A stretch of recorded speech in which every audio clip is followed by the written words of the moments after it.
So one thing that occurred to me is, and I ran into the barrier myself, is language. I can quite easily talk about bromodioxyuridine cell tagging and optical layering of nerve cells in the brain, and guess what? It doesn't really get a lot of buy-in.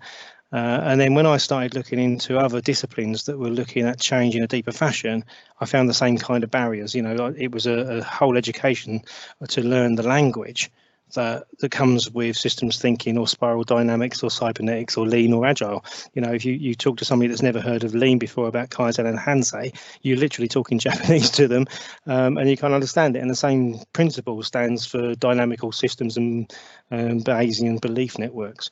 So language is a massive barrier, and I've run into that barrier, like I say, a number of times. And what I've found is psychologically, you can't take people too far. And if you do try and introduce complex language too soon, what you do is provoke a neurological and psychological away from response. So basically, a defense mechanism cuts in and people start making you wrong because you're too far detached from their current worldview. So what we try and do is get the language very simple. And what I thought actually one of the most popular project management models in the market was Plan, Do, Check, Act from Deming. And it probably wouldn't be a bad idea to try and simplify the whole world of neuroscience and psychology into a simple model that could go up against it to help people accept it in the first place. So I now work around this model, Believe, Think, Feel, Act. And it runs in both directions. It covers cognitive behavioural therapy and perceptual control theory and all sorts of different things, but it gives people an entry point in terms of language. And it still gets to deal with the people piece rather than process and systems independently of people.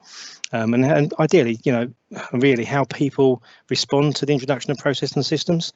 So, imposed control learns to psychological issues like learned helplessness.